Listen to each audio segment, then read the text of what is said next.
Buenas chicos, yo soy Patricia de la Madrid y en este programa del Mentidero os voy a hablar sobre el cannabis, los efectos que produce y la razón por la cual es una sustancia adictiva. Así que si queréis enteraros, coged vuestra silla porque empezamos.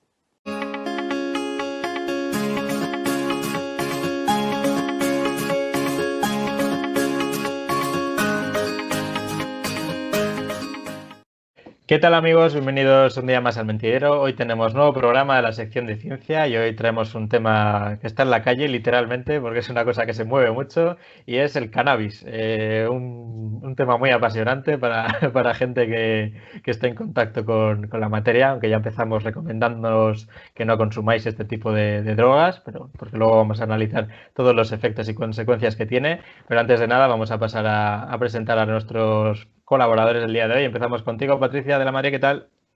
Pues muy bien chicos, ¿vosotros qué tal? Aquí estamos, encerrados en casita para variar, ¿no? Con el toque de queda, es lo que toca. Y también tenemos a Diego Sobrecueva, ¿qué tal, Diego? Pues muy bien, muy a gusto. Y además hoy toca temita un poco así salseante. Y nada, y bueno, ayer, no sé si nuestros seguidores de Instagram verían que nos juntamos, por fin, que no nos conocíamos en persona, que esto es muy curioso, a mí me hace mucha gracia, que no conocíamos a Revilla, bueno, y yo a Getino, lo estuve hablando con él, pensaba que sí le conocía en persona, pero creo que tampoco. Bueno, a Patricia tampoco la conozco en persona. A mí no me habéis llegado a conocer. Hablamos muchísimo y luego es raro, se hace raro. Somos pandemials, estamos en esta realidad paralela. Sí. Pero bueno, sí, así, ayer por fin ya conocimos a parte del grupo después de un año casi. Así que nada, como decíamos, vamos a hablar del tema del cannabis hoy, así que para empezar, cuéntanos qué es el cannabis, Patricia.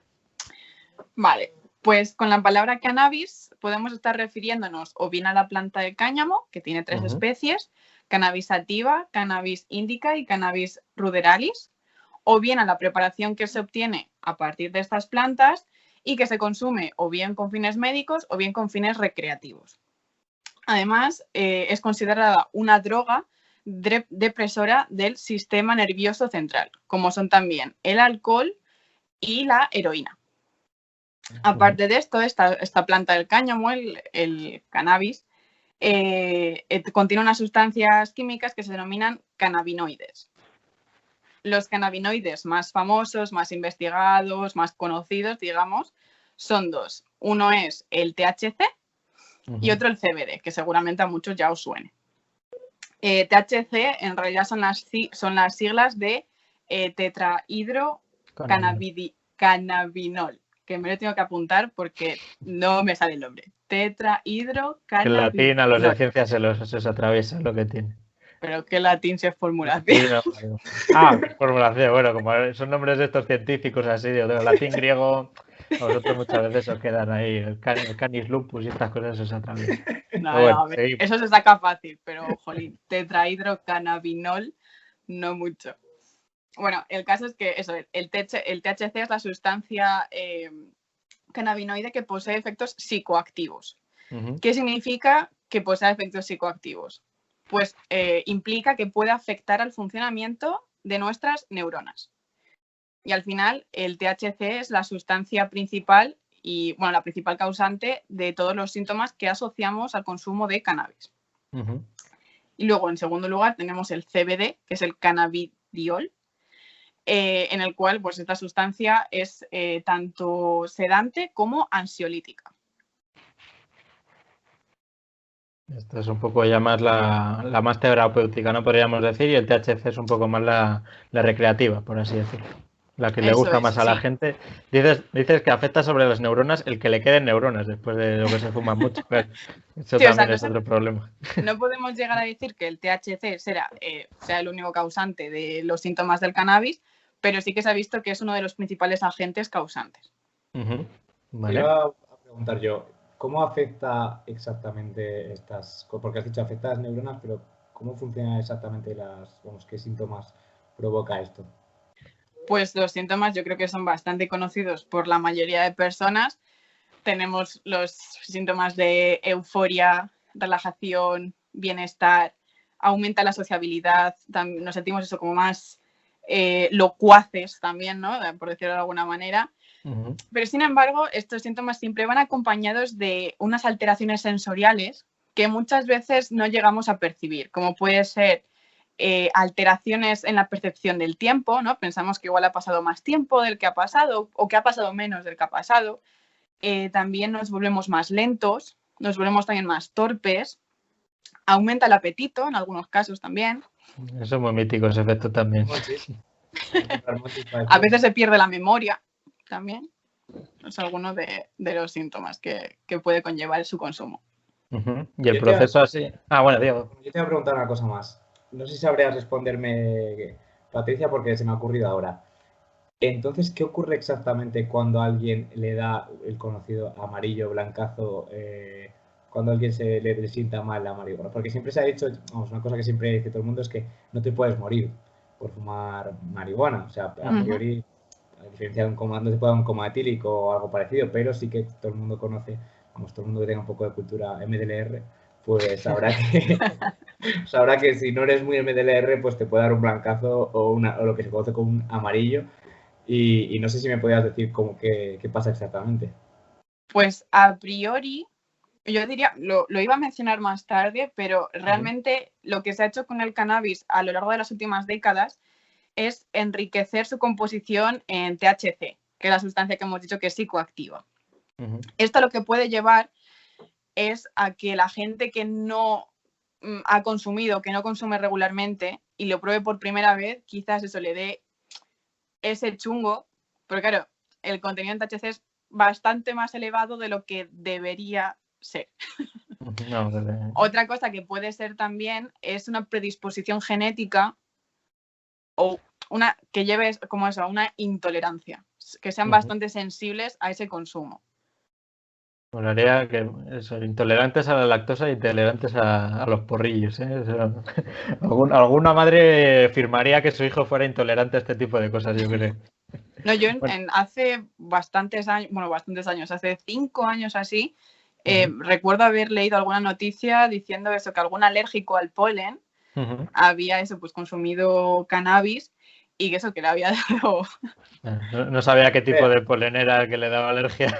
Claro, a ver, tampoco sé la veracidad de esa noticia porque realmente yo estaba en cuarto de la ESO por ahí cuando lo leí y eso, no investigué ni indagué mucho más y probablemente fuera un poco fake todo o lo exagerarían todo muchísimo.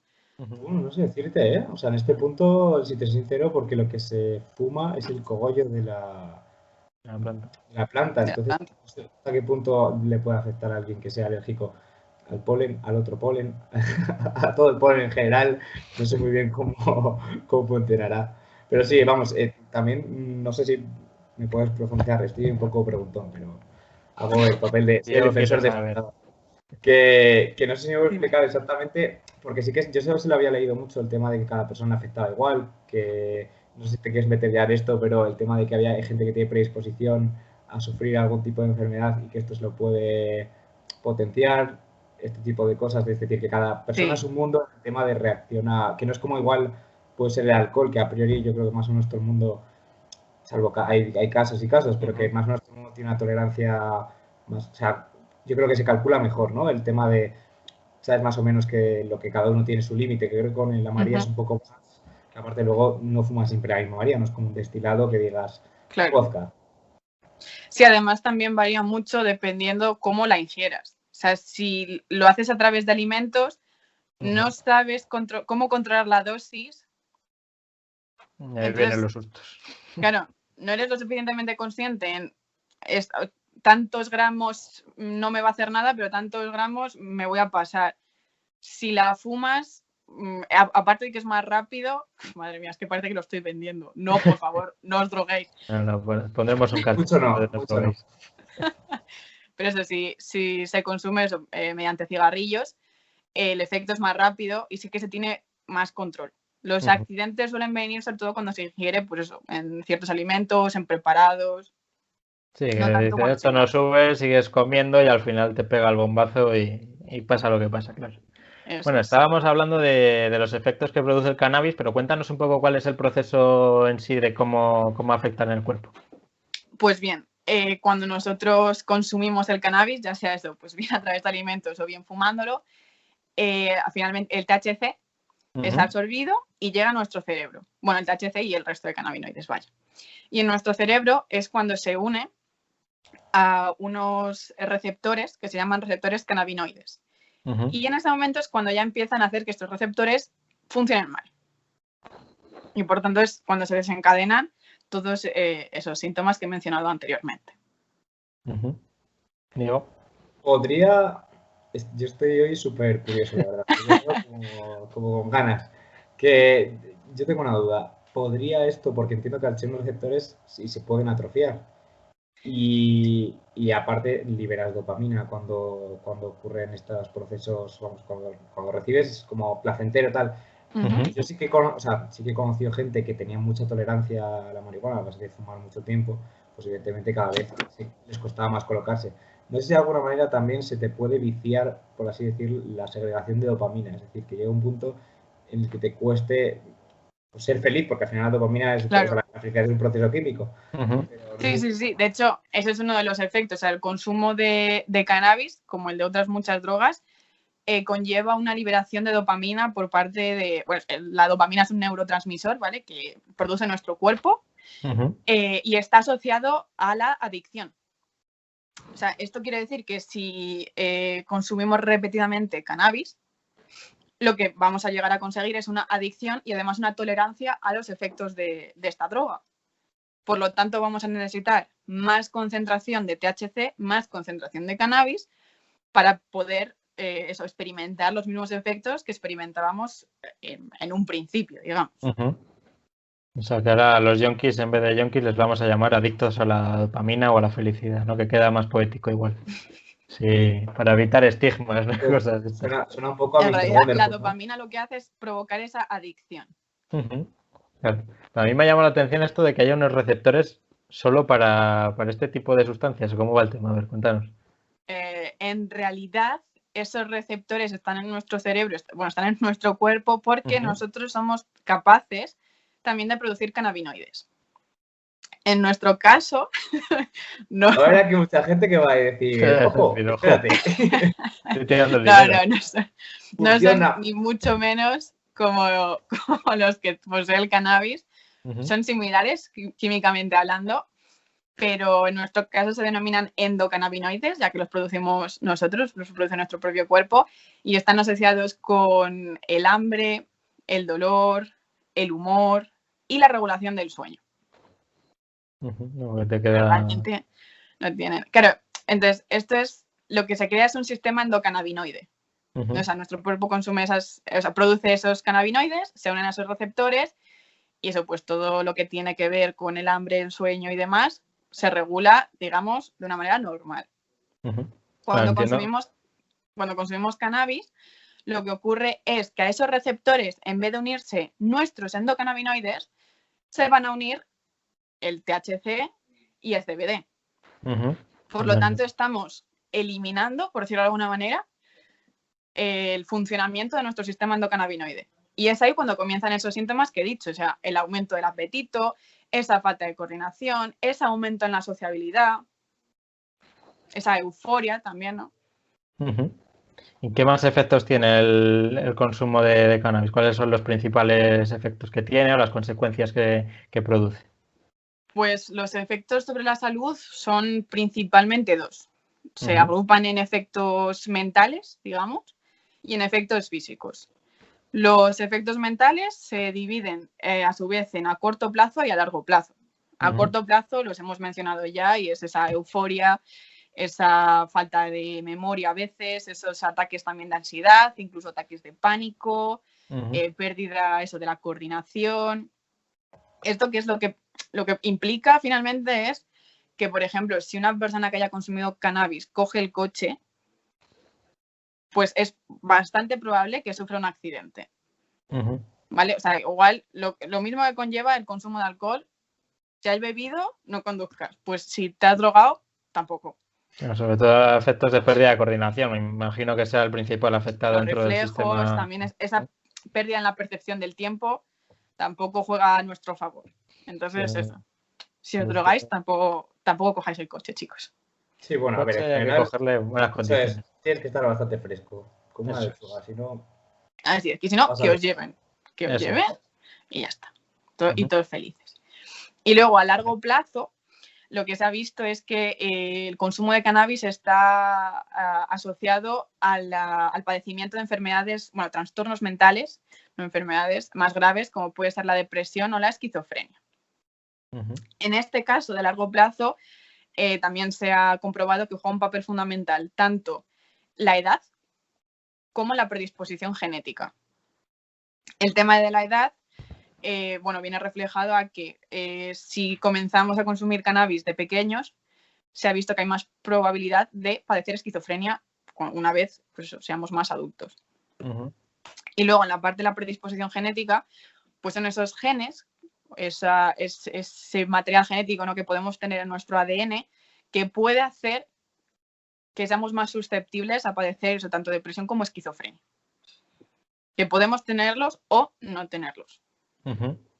Y efectos de, por ejemplo, sistema cardiovascular o respiratorio también me imagino que tenga graves consecuencias para el cuerpo. Eso es. Sí, en el sistema cardiovascular se ha visto que se aumentan las probabilidades de sufrir infartos de miocardio, de sufrir ictus, de sufrir muerte súbita cardíaca también, en algunos casos.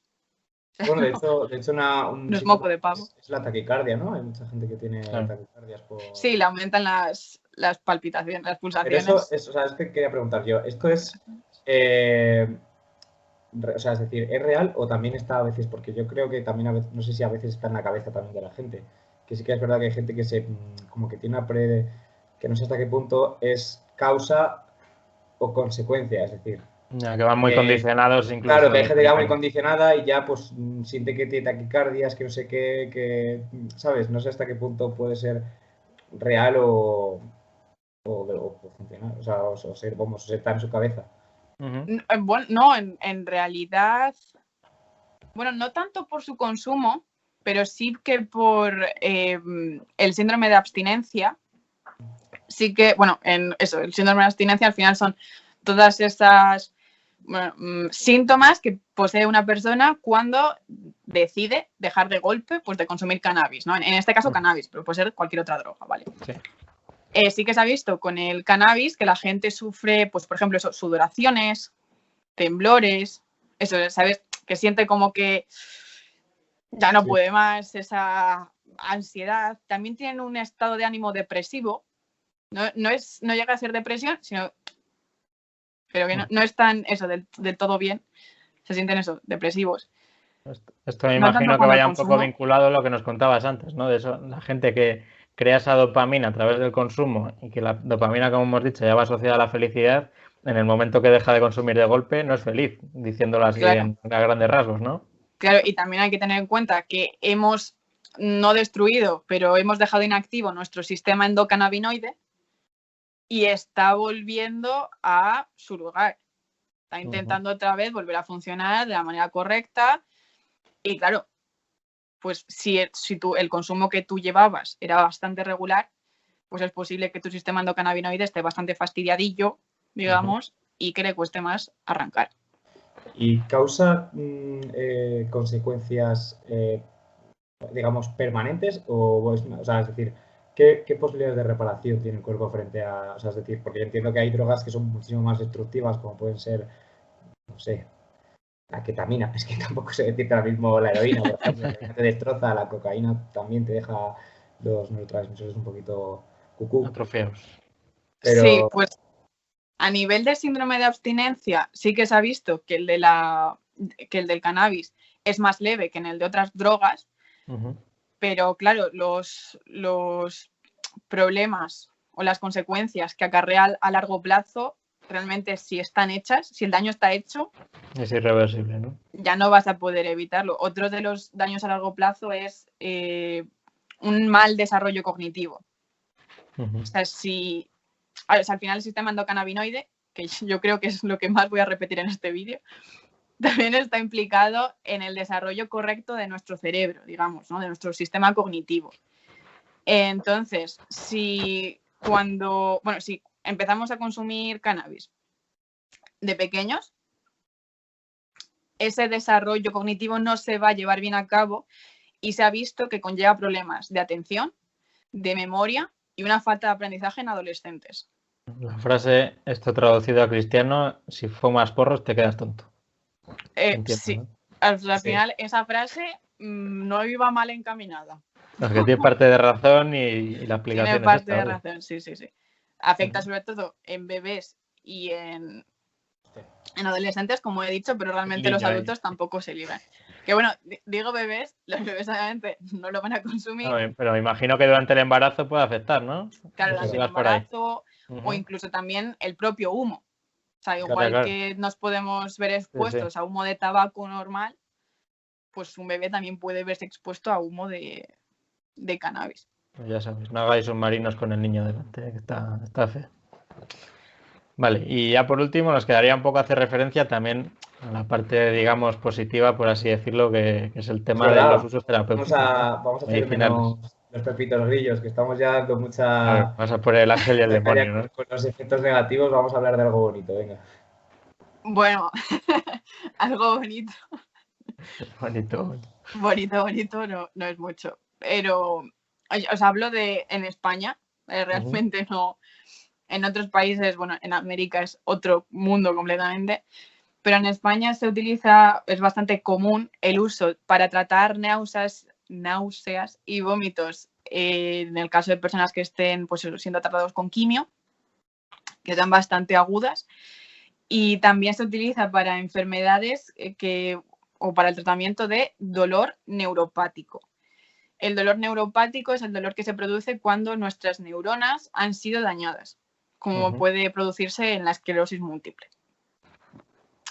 Sí que se ha visto que a la hora de, bueno, no recetarlo, pero de administrárselo a pacientes, su uso realmente no es significativo o no es mejor a otros medicamentos, otros fármacos que ya existen. Y como el uso medicinal es controvertido como menos. O sea, claro, te puedes encontrar de todo. Aquí se abre un debate.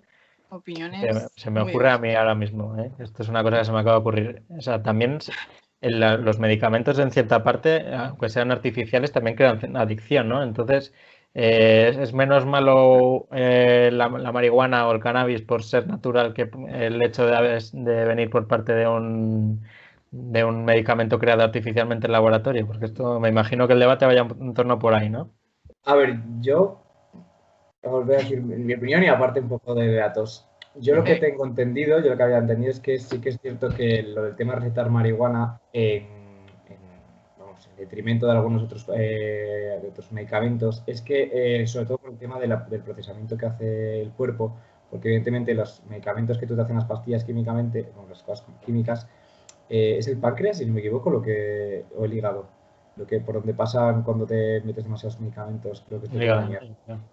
El hígado suele filtrar, bueno, el alcohol a nivel de drogas ya no, seguramente que el hígado también, pero bueno, pues, creo que no lo garantizo, vaya. Sí, creo que era el hígado, vamos. A mí me suena el hígado, lo mítico de que si te tomas mucho ibuprofeno y cosas de estas, te destrozas el hígado. Sí, al final el hígado filtra. Era como una forma, era, o sea, lo que decías que el uso de marihuana con... Uy, se ha quedado pillado, Diego. Sí. Ahora, a ver, Diego, repite que se te queda pillado. Me he quedado un poco pillado. Pues mira, estoy con el cable gordo, ¿eh? Además estoy en casa de mi papá, que aquí tienen la fibra buena, llama a la compañía bien.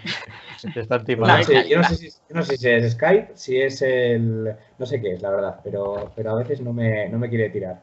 Bueno, lo que comentaba, que la cosa está en que era como una forma de también aliviar un poco la carga sobre el cuerpo de demasiados medicamentos y de una forma también de pues compaginar un poco, porque sí que es verdad que te alivia, te relaja, te alivia un poco el dolor, tal, para no estar todo el rato metiéndote calmantes y alternar un poquito entre pues, lo que viene siendo marihuana y otro tipo de... Porque al final son drogas, que es que, de hecho, nos ha pasado a todos de pequeños que pasas por una farmacia antigua y pone droguería. Y tú, droguería, droga.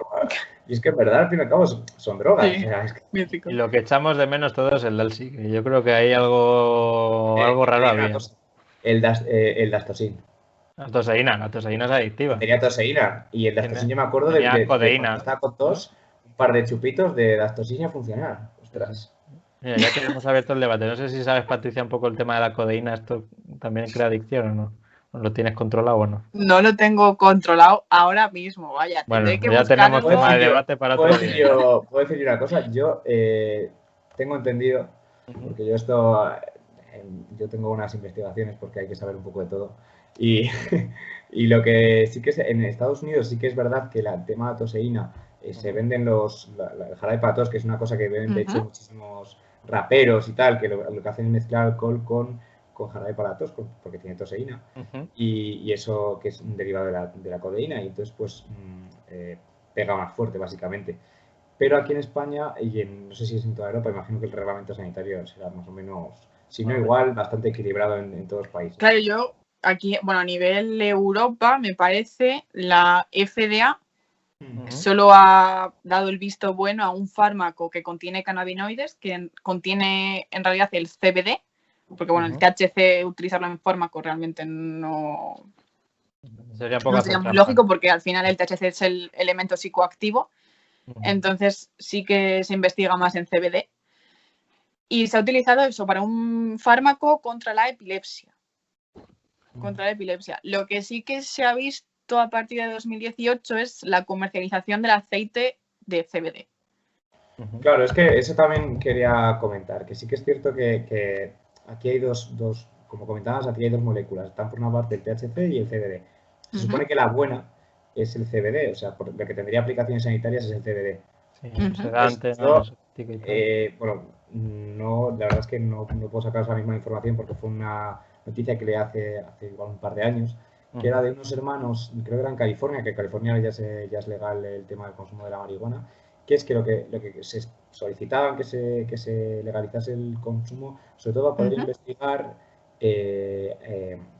básicamente especies de María en las que se pudiera genéticamente modificar o de alguna manera en laboratorio a posteriori, como fuera, para retirar el THC el máximo posible y dejar el CBD, porque evidentemente, y lo que comentabas tú, Patricia, creo que, aquí voy a dar mi opinión a tope, que creo que igual es que hay un poco de...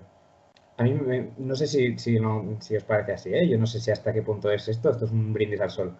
Pero me parece que igual hay un poco de moralismo en la ciencia, como, no, ¿cómo vas a...? No sé si explico, como que no se intenta todo lo que se podría, y por otra parte creo que lo que puede ocurrir es que igual también la gente tiene como el misticismo de la marihuana y luego rehace 200.000 partículas que hacen genial lo que tal, pero no tienen el rollo de como es ilegal ya, parece que... O sea, yo creo que hay dos mentalidades que yo no sé cuál es la correcta. Hay gente, yo conozco gente que consume marihuana y que dice, no, es que si se quisiera se investigaría mucho y esto podría ser muy beneficioso para todo el mundo y tal. Y yo pienso que también puede ocurrir lo que os decía, que haya 200.000 cosas mucho mejores y que en verdad no merezca la pena. Es como a veces que, no sé si recordáis una noticia que salió hace un par de años, que había gente fumándose hortensias. Las hojas de hortensias secas. Porque debe pegar un pelotazo bastante... Claro. Es el opio. Claro, o sea, pero yo lo que decía siempre, lo que hablaba yo de aquella época con mis amigos, que digo, en verdad es que cualquier cosa que, o sea, hay tantas cosas que te pueden pegar un pelotazo, pero la cuestión está en hasta qué punto tú te compensa. Yo creo que esto en la prehistoria debía ser muy divertido, ¿no? El tío que va por ahí experimentando por el campo y va diciendo, a ver qué pasa con esto, pumba, pelotazo. Y venga, vas a probar otra. Y así sucesivamente. Yo, por ejemplo, esto lo veo en mi pueblo, que en las cunetas hay planta de estramonio. Claro. Y la Guardia Civil va vigilando que nadie las coja. Porque es que salen naturales ahí. Entonces, hay que tener cuidado.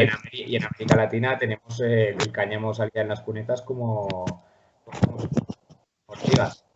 Y yo te iba a decir que en verdad es que esto creo que es una cosa más que del ser humano, es un poco de todos los animales, porque no sabéis las míticas noticias de elefantes comiéndose fruta fermentada para ponerse ciegos. O sea, hay un montón de precedentes de animales que se ponen un poco pues torcidos. ¿Cómo ves eso? La ley de la naturaleza. Mira, Patricia se ha quedado en shock de lo que hemos contado. Con Patricia, ¿Está petado ahora mismo? ¿Me oís? No sé. Tenemos sonido, solo imagen tenemos perdida. Bueno, lo bueno es que estás mirando como a la cámara, a ver, más o menos. Sí, estás un poco en shock, ¿no? Por lo que has escuchado, pero bueno, vamos a despedir ya. Me quedo en shock. Sí, te dejamos despedirte, Patricia, aunque sea solo a través de audio. Oye, igual es ventrílocuo, ¿sabes? O sea, Oye, estamos descubriendo talentos ocultos, ¿eh?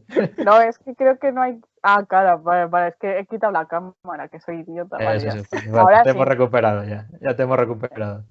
Pero lo que Bueno, hubiera molado que fueras ventrílocuo. Si es que... turno de réplica a lo que ha contado Diego y cerramos el debate y ya hablaremos, si queréis, otro día de tema de codeína y todo esto, posibles usos, investigaremos a ver qué podemos hacer. No, pues lo que contaba, yo creo que es más bien bueno, de todo lo que has dicho, pero yo me quedé con que era lo segundo. O sea, el tema de, sí que se investiga, o sea, realmente si tú buscas, vas a encontrar un montón de papers relacionados con los cannabinoides. Se investiga sobre todo para su uso en cáncer. También hay unos poquitos sobre migraña. Y luego también hay otro montón, pues eso, todas esas enfermedades de dolor neuropático, esclerosis múltiple, LELA, todas esas enfermedades que son bastante fastidiadas, pues sí que se investiga en ellas. Pero es un poco lo que decíamos, o sea, al final los grupos de investigación son los que son.